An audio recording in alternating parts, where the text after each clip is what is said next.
on our district Google YouTube account. And then people can go back and watch things as they like so that you don't feel like you have to memorize everything we talk about. So let's get started. So like I said, I'll be kind of taking us through the questions. I also have Quinn here, who is my partner in crime, boyfriend, and occasional co-host. And he will be also taking notes on everything in a Google Doc so that you can also go back to everything that we mention in the Google Doc. Quinn, would you be able to post the link to that in the chat so people can just see that it's already going? Yes, I will do that right now. Yeah, I even started to answer some stuff and then I was like, I'll just answer it more as we go. So, all right. So here's our process and our goals. First, I really want to just answer your questions. That's what the intent. It's not necessarily a training. It's really just answering questions. And really what I want to focus on is making sure it's clear what's required versus what is a preference. I think I saw a lot of questions that were like, oh, how do you have to do this? And a lot of it, you can kind of make a decision in your club what you want the process to be, but there's probably some suggestions of ways to do it that'll make it easier on you, and we'll offer those, as well as talking about what is in the actual rule book. And my goal is I'm going to go through the questions that were submitted in advance first, just to kind of honor those ones that I have received. I have about 20 questions, so I'm going to try to go pretty quickly, make sure you have enough information, and then I'll answer any questions you all put in the chat so we can get through those. And we're going to put all the responses in the notes so that you don't have to worry about writing it all down. If you have ideas, maybe you have some suggestions for a question, you can put answers in the chat. And then occasionally we can stop for some discussion if it seems like it warrants maybe a little bit more input. But otherwise, I'm going to try to kind of get through as many questions as I can. Do people have any questions about the process, what we're doing? All right, people already have some questions coming in. So Quinn, will you keep note of those and put those in the Google Doc as questions come in? Okay. I will add them to the end of the Google Doc. Awesome, sounds good. All right, let's go. We got a lot of questions, so let's talk about them. So here was our first one. And I did put them in kind of different order, tried to group the ones that were similar. The first one was, will District 39 produce any FAQ sheets or tip sheets for contestants and officials? I thought this was a great question. So this is actually where I would have you start. I'm going to show you two things that I would really recommend in terms of fact sheets and tip sheets that I think everyone in the world should know about. Let me share. Move this. So there's this beautiful Toastmasters International online speech contest best practices. Has anyone looked at this document yet? Anyone out there? A couple people. So I'm going to put link in the chat, and it'll also again be linked in the Google Doc. But this is where I would say everyone should start. Read this first. Start there. And then I have this Google Doc going of other resources. So there's like the recordings of past trainings. If you'd rather watch a training about adapting roles in online contests or using Zoom, there's a bunch of things like scripts, like a script for running international contests, how to actually organize all your Zoom tech stuff. So if that first document isn't enough for you, I would say this second one of links to a million different things is probably the best. Definitely don't want people to get overwhelmed by the number of resources, but there are a lot out there. So I would say if there's something you're still puzzled about, these would probably be some places to go in terms of resources. So I'll go back to my slides. I think this is a really important point. Does anyone have any questions about the resources that are out there? Or comments from anyone who's found any of them particularly useful? With all the resources that you have shared with us so far, Adriana, I think any division is not going to have difficulty putting on contests. You've done an amazing job pulling everything together. Thank you, Pat. It's just going to be a lot. There's a lot out there. So I think it's just like taking some time to look through it and not feeling like you necessarily have to reinvent the wheel. There's probably something that you could use. So, and if you're not sure where to find something, send me an email and maybe I can help us dig it up. So cool. So the next question was, I would like to see how many people it takes for a contest on Zoom. And based on the rule book, this is what it says for clubs. So contest chair, a chief judge, at least 5 voting judges, a tie-breaking judge, 2 counters, and 2 timers. This is in the rule book. Read the rule book. It also then says for area level, what exactly you would need. And I think it's about having a balance of people from each area. We might want to add a couple more. So I think having a meeting host, so one person who's doing the breakout rooms is really helpful. I think having co-hosts, so someone else to help with the technical side is really helpful. So there might be some other ones you would want to add just to keep the meeting flowing because we're online. But I'd be curious, at the club level, I feel like sometimes this can feel intimidating. Like it feels like there's too many roles. And I think at the club level, you could probably combine some of these, or, you know, it says unless impractical. You don't have to always have all of these things. So I don't know if anyone else has any thoughts about at the club level, how to maybe simplify this. Do you feel like we need all of these roles, or do you think some of them maybe could work together? I don't know if anyone else has any thoughts on how to make this not overwhelming on clubs. Yeah, I think this would involve every member in our club, considering we also have speakers, and probably have to double up on some jobs. Yeah. So I don't know. It's yeah. It's a lot.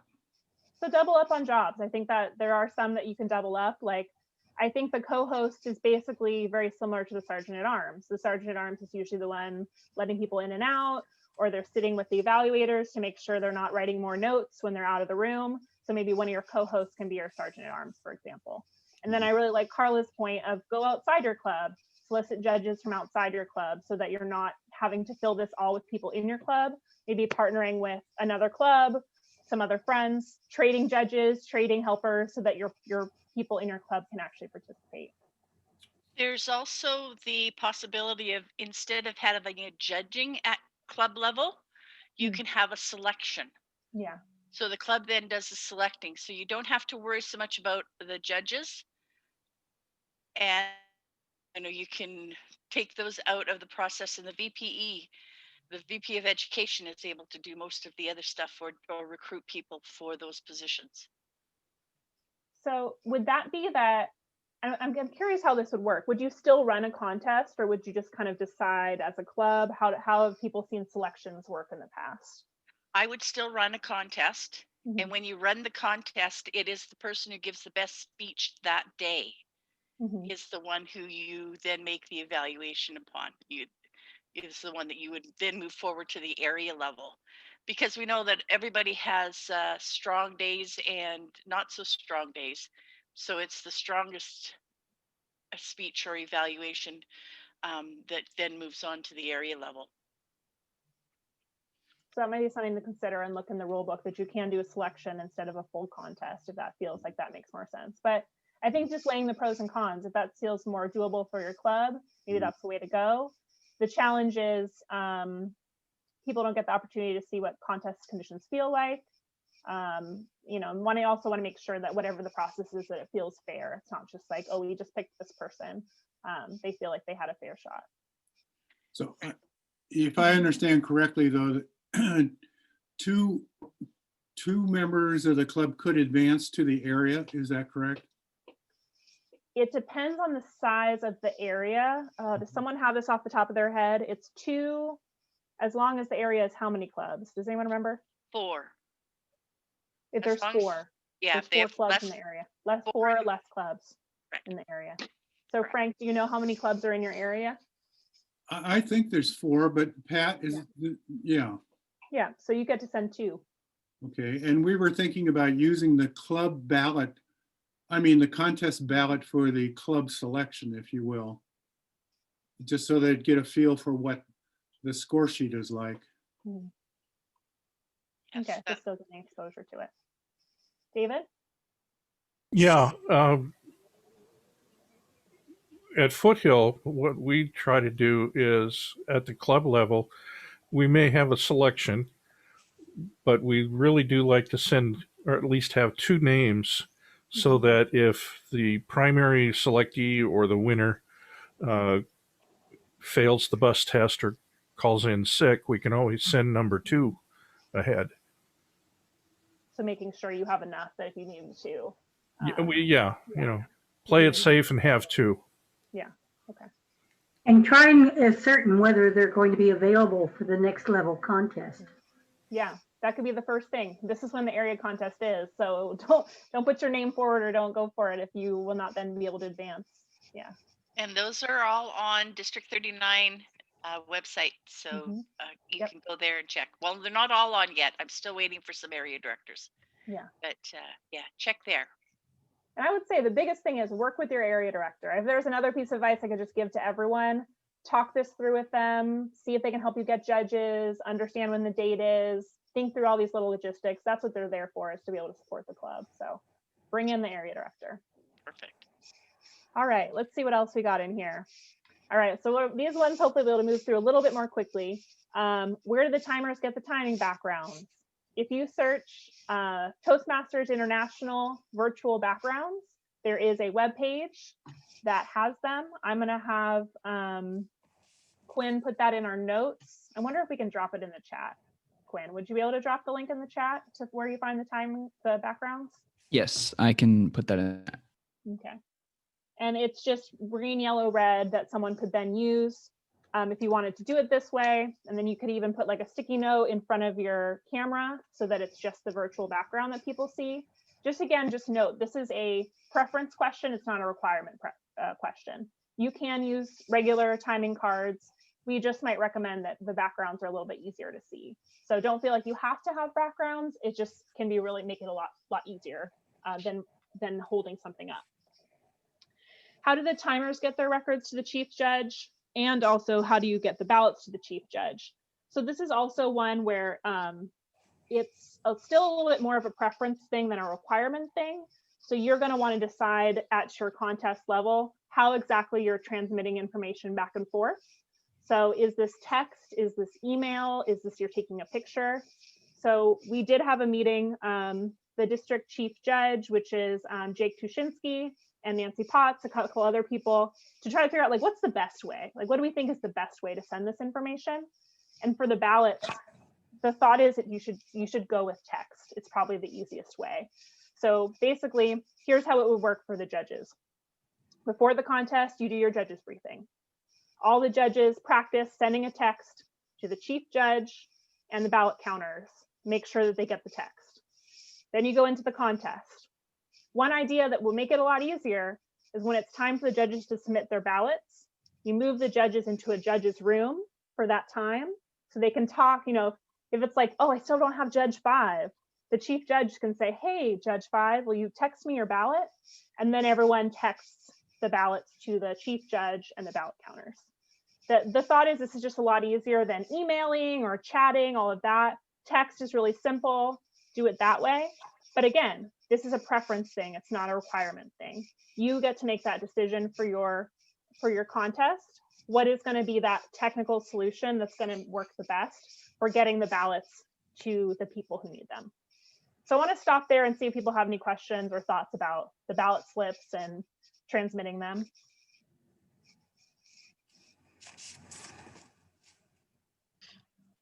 Adriana, Yeah. when you're talking about the ballot slips, are you texting the ballot slip itself, or you're just texting the result? I'm trying to visualize. Do we have to send? We would have to send out blank judging documents to the judges. They would go ahead and fill them out just like they would if it were an in-person contest.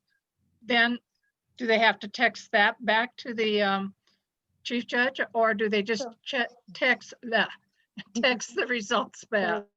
So all the chief judge and the ballot counters need are the 1, 2, 3. They don't need to know how you rate everything. They only need 1, 2, 3. So again, when I was talking with Jake and with Nancy Potts, the idea was you can text first place this person, second place this person, third place this person in the body of the text, and that is sufficient. As long as the chief judge has agreed and everyone has agreed this is how we're going to do it, that is sufficient to be able to get enough information to count ballots. You should still give the judges the ballot because they should still be able to look. They should have a copy of it so they can see all those different categories and think about it. But in terms of what the ballot counters actually need, they need the 1, 2, 3 to be able to do that. Okay. I think part of the issue is that the chief judge should see the bottom part of the ballot with the judge's signatures on it. Yeah, and so when we talked about it, the idea was if you agree and you make this clear with all your judges, that you typing in your name as a text and into the text can be accepted as a signature. So again, this is all fine as long as the chief judge and the contest chair have all agreed on it. They've clearly explained it to the judges, but you don't have, it's the same thing, just like why we have electronic signatures on PDFs these days, as long as you have some way that it's clearly coming from you and that it's 1, 2, 3. So, and that's why you'd want to do that in the judge's briefing beforehand to make sure you actually have everyone's phone number. Pat? In the judges training that was held on the 14th of January as part of COT Part 2, was that discussed as part of the training? Or No, was that not a we talked topic? about it. I don't think we just talked about how to judge. I don't think we talked about how to get the info to the chief judge. So when you say text, are you talking about they could chat it to them in their little chat thing in their room? I would recommend actually sending a physical text, like on a phone. So Send a everybody's going to have their text numbers. Okay. Yeah, so and that's again that pre-work you're going to want to do, making sure you have everyone's numbers so they can text each other. But the problem with chat is it's so easy for someone to accidentally send it to everyone. So then you're all sitting there in the judge's room and someone's posted in the chat, my first place is this, my first place is the second is this, and now everyone sees it and now you're biased. So that's why I would recommend text. To me, feels like, as we've talked and gone over all these different ways to do it, feels like the best way to do it. Okay. And that would be the not chief, requirement. that would be the chief judge and the ballot And counters. the ballot counters. Mhm. So I'm thinking about a selection contest and the membership would be doing the balloting for the most part. You still see, if that's the case, that all members would have to text their ballots to a ballot counter? I think, again, I don't know if I've done a selection, so I don't know that I am as clear on it. I would definitely consult the rule book and make sure it's super clear.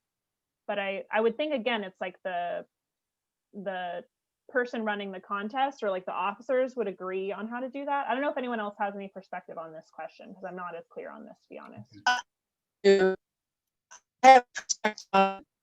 Level phase and a division chief judge for a couple of years. So it's only an official contest or not.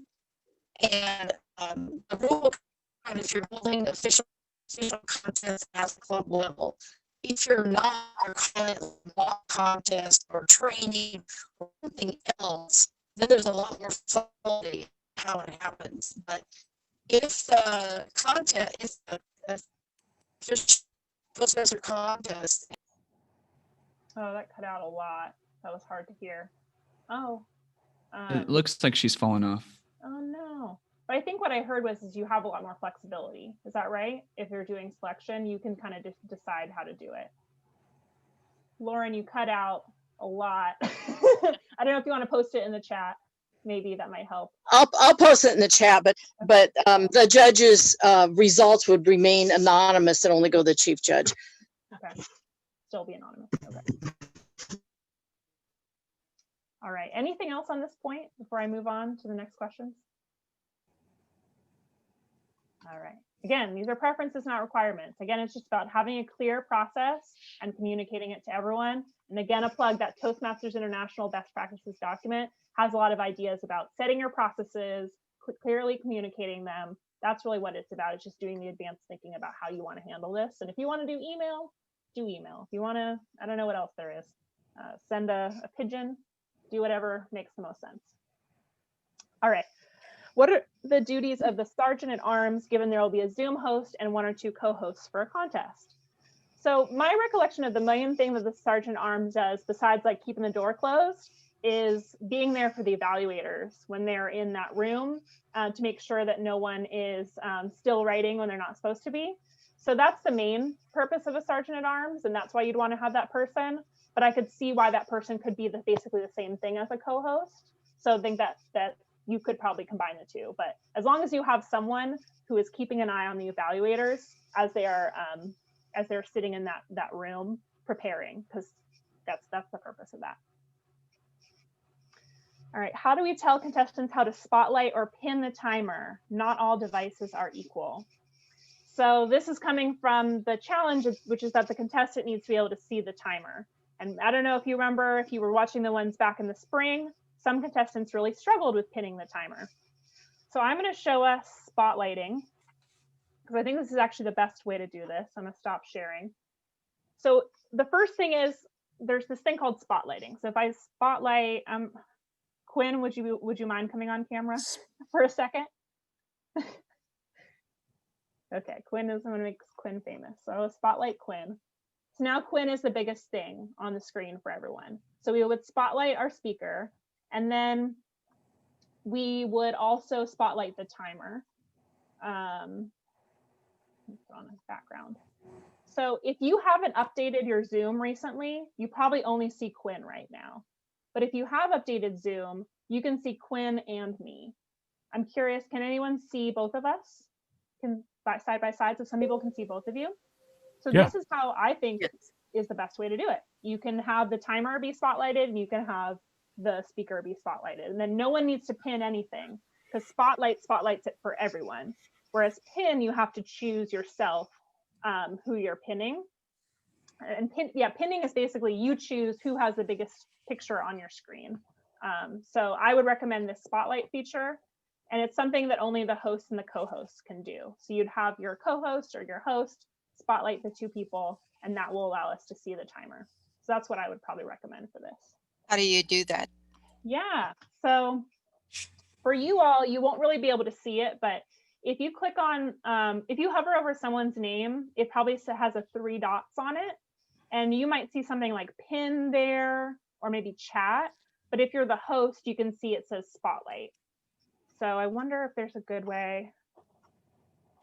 I'm going to share. Can you see me? Can you see I'm sharing my Zoom screen right now? Yes. Hopefully. Okay. So if I click here, I have this thing that says spotlight. So I can remove a spotlight, move a spotlight. I can spotlight for everyone. It's this little thing that's like an option that I have to spotlight. Did that help answer that question about how you do it? It's super small, but basically just I hover over someone and I can add a spotlight. So I'm going to spotlight Pat. You have to be a co-host You or have a to be host to do co-host it. or a host. Yeah. Okay, so the host will see that and can do the spotlight from their position. Exactly. So I want the host to be separate from the rest of the program so that they can deal strictly with those issues. Yep. Yes. Yes. Exactly. That is so important. Just have one person or a couple people. You can have a host and some co-hosts or helpers. That is going to be making it so much easier on everyone if they're the ones focusing on the technology and no one else has to worry about it. Yeah. Okay, to clarify that, co-hosts and hosts can do the spotlight. Yes. Okay. Yep. Are contestants responsible for the sound from their own equipment? Yes, they're kind of the ones who really need to make sure that works, but it is something that in the contestants briefing, the chief judge could have everyone check it out and make sure that it works.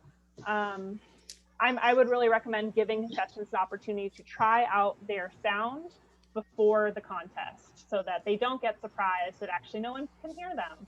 But really, ultimately, at the end of the day, like, we're not going to come to your house and give you a new microphone. You really do have to, as the contestant, be really thoughtful about, let me try this out. How far do I need to be? What do I need to do? Maybe to, shut up the dog in the other room so that everyone can hear me. So. Adriana, can we go back to that first question there? What are the duties of the sergeant at arms? Yeah. Because I have no idea how these rooms work. Yeah. When the host I guess the host is the one that puts the contestants and the sergeant at arms in a room. Yep. Can the sergeant at arms on Zoom see only those contestants on their devices and we'll be watching them? So when the 5 minutes are up, they just have everybody turn their papers over and they just watch and make sure that nobody tries, which I can't believe they would do, try to get any other stuff written. They just watch to make sure nobody looks at their notes until they're called or put into the regular room. Is that right? Exactly. They're just there to make sure no shenanigans happen. Sometimes I'll see sergeant at arms kind of calm people's nerves. They're kind of like, you know, just hanging out with them. But really that they're the essential duties make sure you don't cheat in that Okay, room. so that when they're in this other room, because I have no idea how this works, when they're in the other room, that's all they are connected to is just those people, those contestants then. Yep, exactly. The only Yes. ones they can see. Yep. It's just like a Perfect. little sub meeting off to the side. Just imagine like in real life and in person, it's that side room in the hallway where everyone Right. goes. Maybe you're sitting in the hallway, but instead it's a little mini Zoom breakout room. And we'll go into that. Okay. I'll show that a little bit more as we go. That was another question later on. Okay, perfect. Thank you. Okay, we already did that one, responsible for their own equipment. How do you determine the official speaking area? So this is another one. I would recommend the Toastmasters International Best Practices document. It's on page 5, and it takes you through these steps where basically they're trying to make sure that everyone is a similar amount of room or distance from the camera. So they'll have everybody basically just in the contestants briefing, like, okay, let's see, do you want to be here? Do you want to be here? And try to make it be consistent across all the contestants. So they have everyone go on camera, test it out, see what the proper distance is. And there's a whole process that you do to just kind of walk them through with it to make sure that you can maybe make a mark for yourself with tape on the ground or something so you know where it is, so that everyone kind of has an equal shot. So it's not like some people are too far away or too close and their head is cut off. So that's basically what it is they work with the contestants to get it to be consistent.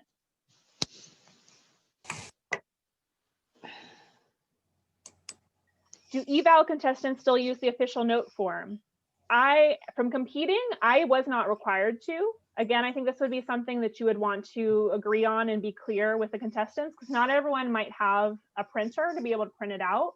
So when I did the contest, we just all had to have like a blank piece of paper and we all wrote on there. So I think that would be fine. I don't think you need to use it, but that would be something, again, that's a preference that you would need to agree on and be very clear with the contestants. You can't have something with a bunch of stuff all written on it. You need to have a blank piece of paper. So, how do you file a protest? So it's the same. Again, this would be one I would say look in the rule book because it's still the same process. The things that are different is you probably need a text, because when you're filing a protest, it's with either the chief judge or the contest chair. So they'd have to be able to. Everyone would have to know, the judges and the contestants, how to contact those people. And then, someone's got some music going on. Sorry about that. And then what happens, I believe, with the protest is you end up having to have the judges confer, and the contestant gets to make their case. So you move those people into a breakout room to be able to do the protest. So that's kind of how that works. I hope that doesn't happen to anyone, but I would really recommend have that chief judge understand the rule book so they know how to deal with this problem if it arises. All right, a few more, and then we'll go to see if there's questions in the chat. Do we require registration for a Zoom contest? That is a matter of preference. I would probably recommend it. I like registration. It makes it really easy to see who's coming.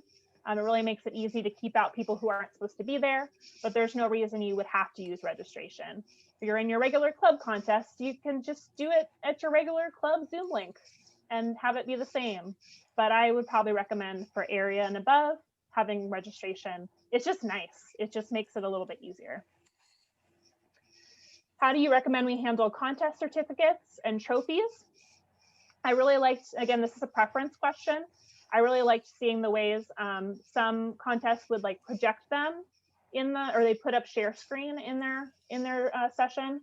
So they'd have someone who had typed in the names onto little certificates, and it was like a PowerPoint, and then they would show it when they had won the or first, second, third. Again, this is a matter of preference. And your club level, you might just be like, you got third, you got second. And no, there's nothing. That's just what it is, just your applause. So that, again, is your preference, how you want to do it. And then think, yeah, if you do want to be getting trophies to people, what is your process for driving around and doing some contactless drop-offs or whatever? That'll be something you'd want to kind of think through with your club members or your officers or area contest folks. All right, who can we talk to with experience about doing back-to-back contests? I would probably say your area director, maybe your division director, someone else it feels very similar online, doing them back-to-back. Yeah, I'm not sure that there would be that much that would be that different doing it online. I just think you'd probably save yourself some people power from doing it that way. That's what we're going to do in our area. So. And you can talk to me because we're going to do a joint contest in Area 5 so we can figure it out together.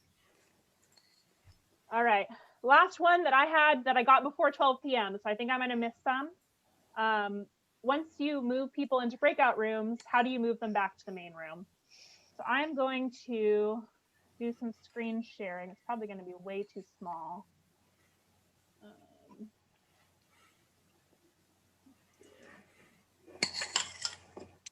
Then I think someone's sound might be, here we go. So this is how you make breakout rooms. Is this so small you can barely see it?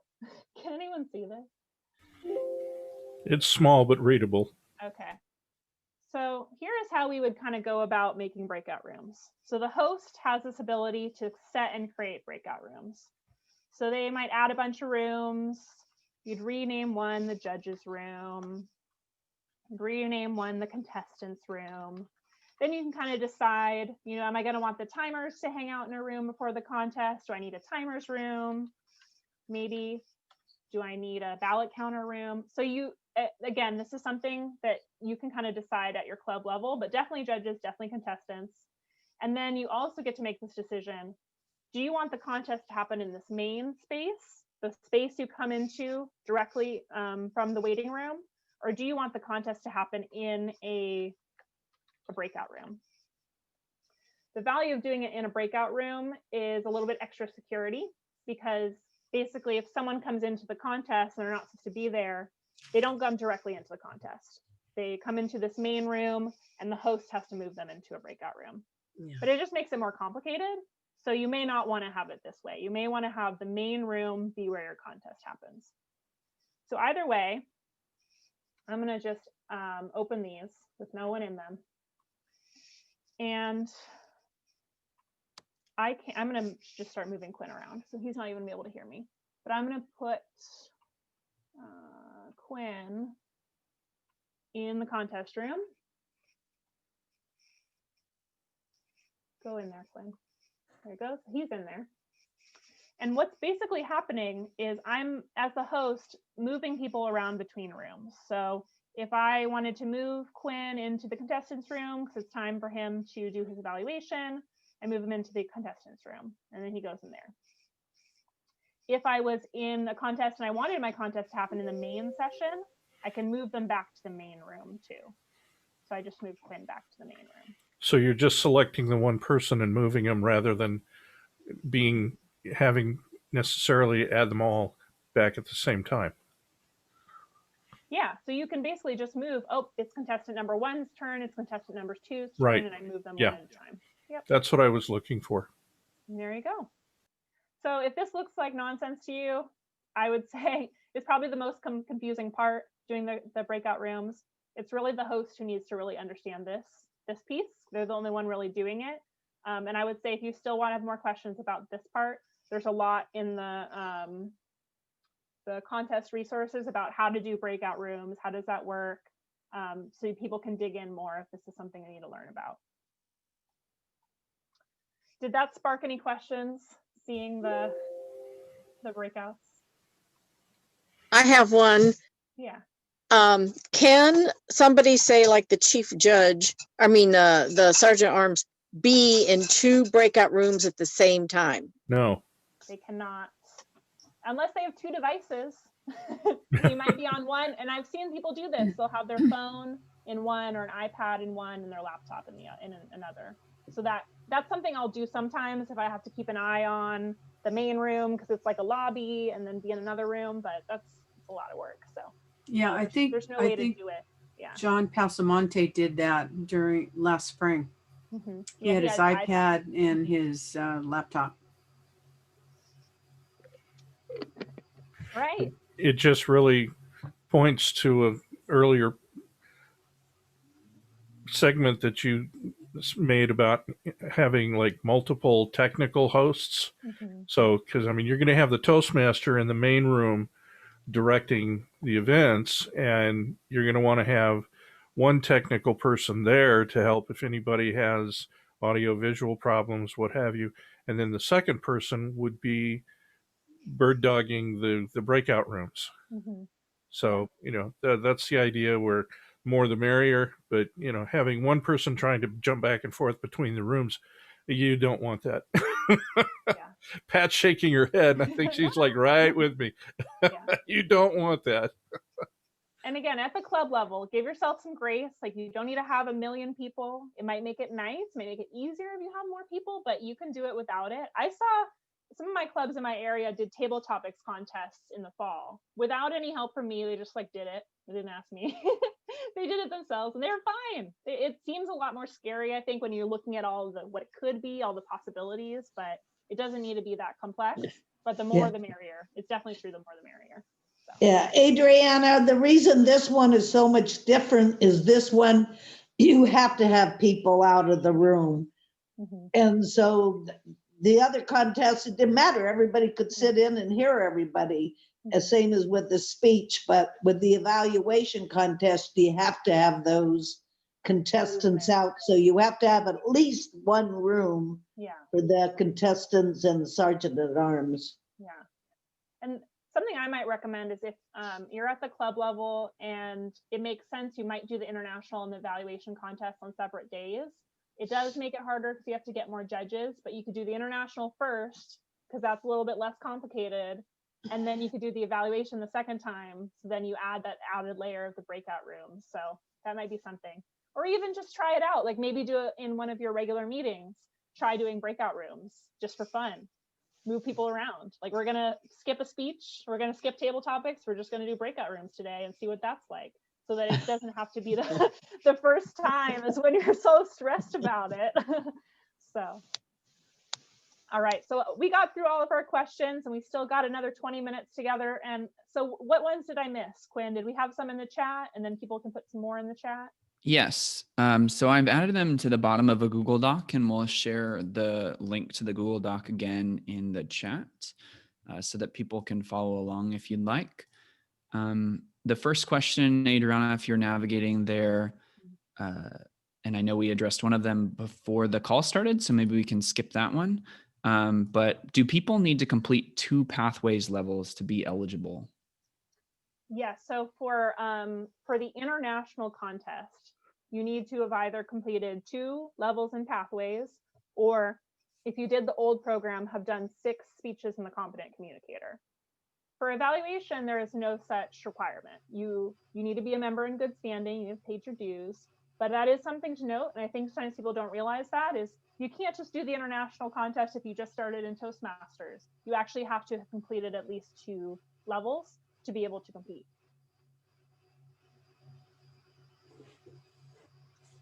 All right, what else in there? For newly chartered clubs, isn't there an exception to that? I am not aware. I believe you if you say so. Pat, did you have It's in the rule book. It's in the rule book. Read the rule book. Read the rule book. There's good stuff in there. So good to know. If you're in a newly chartered club, there are exceptions for you. All right, let's see. What else do we have, Quinn? Yeah, the next question is, does Zoom allow a person to be in 2 breakout rooms at the same time? I believe we already answered that question. Thank you for raising that. Kind of a nuance for the speaking area. If people have different focal lengths, how do they kind of resolve that? I think the answer is probably that it's not a perfect system. The club contest will do their best to make sure everyone is speaking from the same area, but they understand there are some nuances. Yeah. I might try to just share my screen really quick. I'm looking at the best practices for online speech contests. And again, it's probably gonna be too small, but I just want to show you what it looks like. Move this out of the way. on page, what is this, page 6, it says to set the speaking area, and it talks through what you do. Like, have every contestant stand roughly the same distance away, have them check their audio, have them check their microphone, have them check out, they know how far they can go to each side. It's really just to make sure they feel comfortable with the space, they know how much they can move. And you don't have someone who's maybe like standing in a football field and like using that to their advantage versus like someone else who's like right up here. Just trying to have some level of fairness, but it's not supposed to be perfect for sure. So I would definitely recommend this page to check out. What else do we have, Quinn? Yes, you had already answered this, but someone had asked about the number of people who can advance in an area contest. I'm not sure I had the notes right, so we'll just make sure that that's correct when we send this link out again. The correct answer, Quinn, if I can help you, is if you have 4 and under clubs in your area, you can have 2 members go to the contest. Each club can have 2 members go to the speech contest. If you have over 4, so 5 and above, you can only send 1. Perfect. Thank you for that help. Thank you. And then the last question I have copied to the Google Doc, and we may need to circle back to make sure we're not missing any in the chat. Who is responsible in a contest for starting the recording? And do you record each contestant individually, or do you just record the whole contest? Yeah, so at the club level, I don't think you necessarily need to record. You could if you wanted to, but you don't really need to. At the area level, so last year we recorded the whole contest and then we made individual recordings of each speech. I don't know that there's a requirement that you need to do that. At the division, or no, at the district level, they need to have individual recordings of each speech because they submit the winner to the next level. But I would probably, if the way I'm going to probably do this at the area level in my area, again, this is preferences, is I'll probably just record the entire contest to the cloud, and it'll be one of our hosts or our co-hosts who will do that, so that if we ever do need to go back and look at it for some reason, we have the whole contest recorded. So I would assign one of my co-hosts to be the one to remember to hit record, so it's easy to forget, and they would just record the whole contest. I probably wouldn't distribute it publicly, really. It's just there as a record just in case. Another good idea, Adriana, is that if any of your members do have the capability of editing, like you say, record the whole contest and then slice it up later. If any of it, having a hard time getting it out. If any of your people, like me, has the capability of doing post-production where they can cut the speeches up, give them the keys to the kingdom, and I'm sure they'll help you out. Yeah, they can slice it up later. I do have a question, though, what Catherine or Ray just said. Now, if you are not sending the international speech winner, but you do have the evaluation, can you send 2 from your evaluation instead of the speech? Are you nodding your head? You can send 2 from your international and 2 from your evaluation. So if you have no speakers in your international, that's okay. You can still send 2 for your evaluation, but you can send 2 for your international and 2 for your evaluation. Thank you. But you can't double up if you don't have one contest. You can't send 4 in evaluation. Correct. Always max of 2 in each, but you can send up to 2 in each. So it could be having 4 different people representing your club, 2 in international, 2 in evaluation. Correct. Other questions? What else do we have out there? So maybe in the chat, or people can come off mute. What else do people have?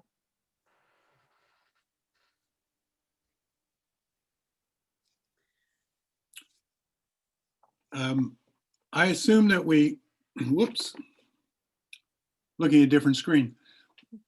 I assume that we mail the certifications to the area director after the contest is over. Oh, in terms of who the certification that they're eligible. Yeah, they're eligible and who won, who's coming to the area. Yep. So you would let your area director know who are those people who qualified, and I think that's something where you could email it. But then the certification is it's a fillable PDF. So it's on the Toastmasters International website. So you would have everybody, I think it's that, it's right, you send you certify that you're eligible, and then there's like the recording waiver that they have. And so you would have your contestants type into that to affirm, hey, I'm good to be recorded and I'm eligible, and you'd send that to your area director. Also, I think one of the important points is that on the chief judge's certification sheet, even from the club level, that they have to list all of the qualifying contestants. So if the top one or two don't show, the next level knows who's able to move up into that contest, which can take place up to the last minute just before the contest starts. So it's a separate form that usually only chief judges deal with, but something worth looking at. So I would definitely recommend, looking at the Toastmasters International website, because they have all the forms for the contest, to make sure that you have those and that you can use the ones that are appropriate. But I think it's like one of those things where you maybe wouldn't necessarily be signing it or writing on it. You would use it as a fillable PDF and be able to just type into it and send it. what's really nice is if they fill out the profile at the club level, and then the profile moves up to the area level. You don't have to get the contestant to fill out the forms over and over again.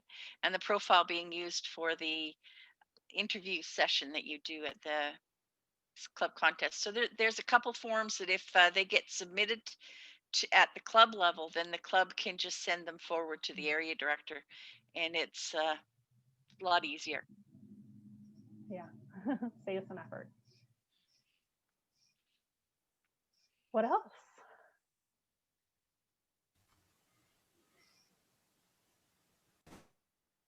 What's the district's thoughts about having a dry run, obviously for contest officials, but a dry run opportunity for contestants before the day of the contest? There's pros and cons, unfair advantage, or give everybody the same opportunity, even though a contestant at a speech contest may not even know they're a contestant until the last minute if the number one or twos drop out. But I'd be interested in what the district's thoughts are on that. I definitely won't speak for the district, but I'm just doing my best with my thoughts here. But if I think about the way it was handled last spring, is that they always did a judge's briefing and like a role briefing, and then they always did a speaker's briefing. And they really made sure that the speakers understood, what is it like to move into a breakout room? What does it look like to fit my speaking area? Do I understand how to unmute myself? So they gave those contestants the opportunity to practice everything that they needed.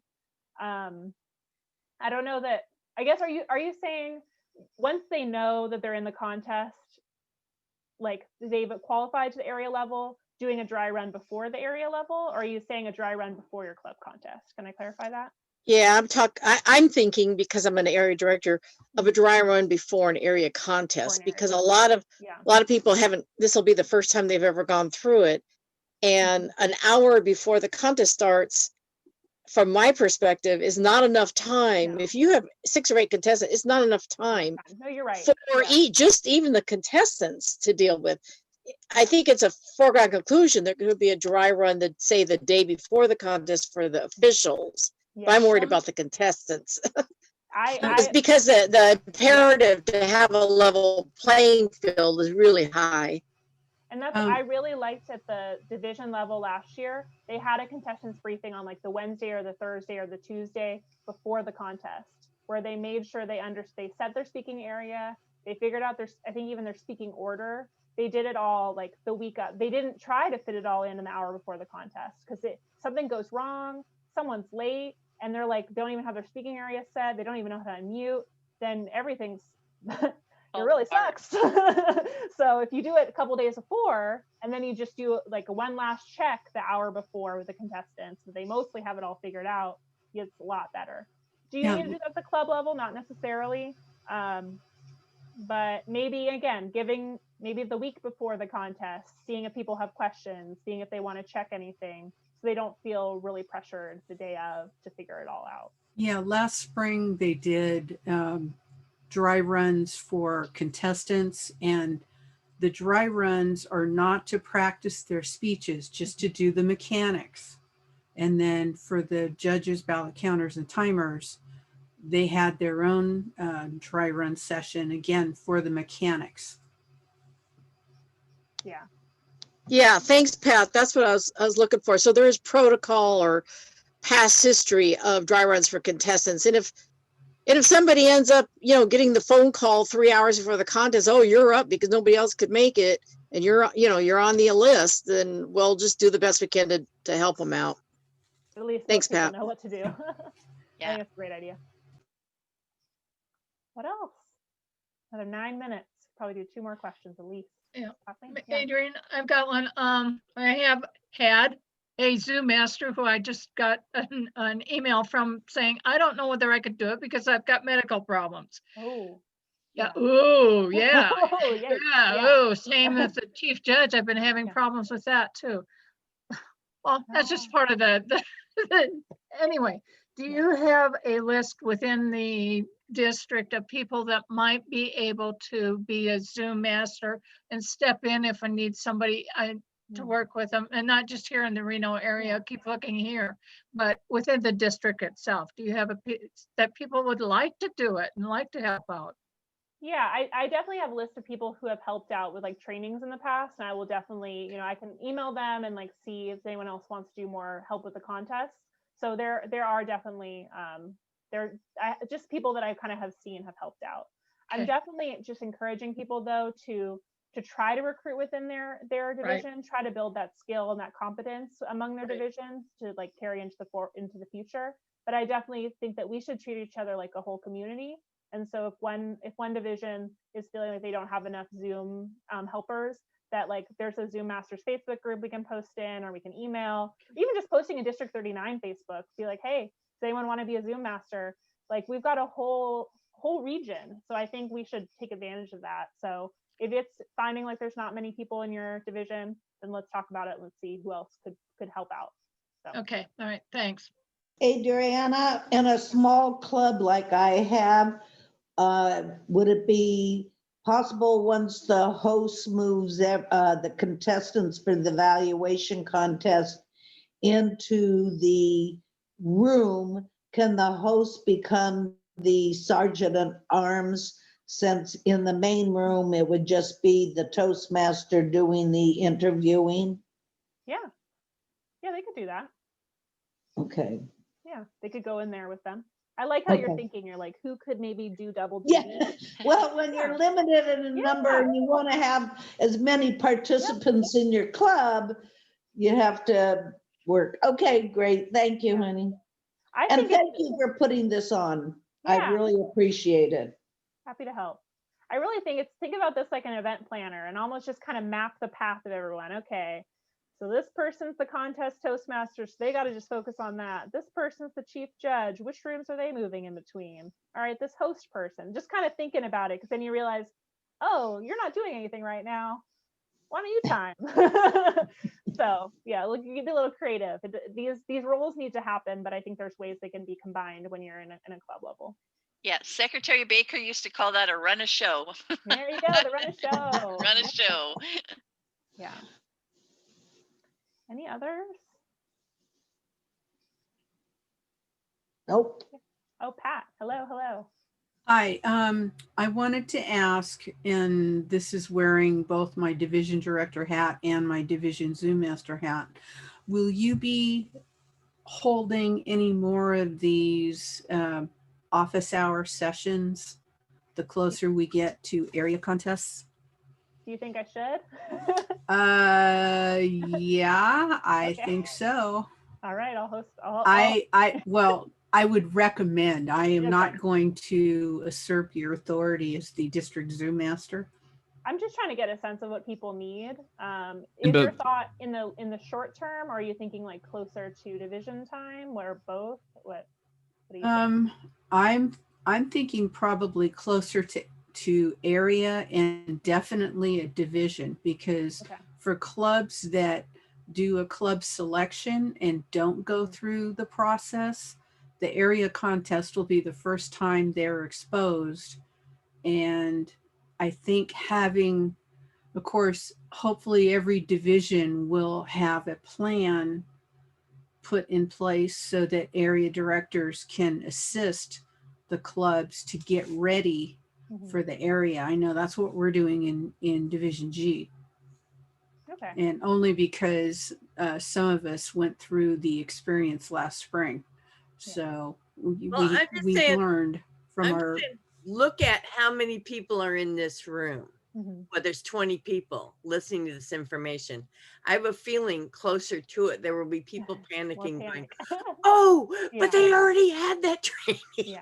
So I'll take a look at the calendar, and I will probably do either one next week or the week after. I'll do one, and then as we look kind of closer to area, I can do it. Like, this isn't very hard. You all sent the questions. Like I didn't have to put anything together, so I'm happy to do that. And also just want to put my email in the chat too, that if people want to send any questions, I'll try to answer them also. Yeah, Adriana, if you did something that was in March before the first area and then April before the first division, I think you're going to have a lot more people that do attend, because as Rose was saying there, that it's a couple months out yet, so people haven't started to panic. The panic will set in the closer we get there. So just send me the information, and I'll make sure I get them up online. That sounds good. That's and great. Dawn Marie, yeah. Yes, I also would like to add that I think that as long as this information can be disseminated to the club presidents to let their club members know that this is available to them so that they can start now instead of waiting until that pressure gets on them, I think it'll be much more easier for people to process and digest this whole new world that we're living in with Zoom and how to do it. I'd also be tempted to add the VP Eds to that. Absolutely. Yes. Absolutely. Yes. The other thing I'm really trying to, as best I can, always post the recordings and then keep, because there's a District 39 YouTube account. And so there's the recordings of all the contest trainings we did in December are on there. So people can go back and look at them. And I have those linked also in the online contest training thing. So again, those things, we're trying to keep it. So it's not like, oh, I missed the training. Oh, darn, what do I do? Nope, we got it. We got a recording. So people can come back and watch this again. If you want to repeat this whole session, I'm going to put the recording on YouTube, so you can look at it. And the YouTube is D39TM? Yep, that's right. Okay, thank you. All right. Well, it is, the step-by-step, Lauren, I can send it to you too. Because we remade it. So this is if this is what you're talking about, this is the step-by-step of what a host and a co-host does. All right, it's 3:29, so I definitely want to respect your time. We said we'd be here for an hour, and it has been an hour. How quickly it has flown, at least for me. But I will stick around for another 15 minutes or so, see if anyone else has anything else. And like I said, there's my email. I'll do another one of these for sure. But just appreciate your time and appreciate the effort and thought that you're putting into your club contests, your area contests, your division contests, so that people can have a good time and show their stuff off. That's what it's about, right? It seems a little bit intimidating, but at the end of the day, we're going to have some awesome contests. People are going to have fun. People are going to learn. That's what we're here to do. So I wish you all the best, and please reach out if I can be helpful. Thank you. Thank you, Adriana, for putting this together for everybody. Yeah. Thank you. Have a great day, folks. Stay safe out there. All right. See you, Dawn Marie. Same to you. Bye. Bye, Jen.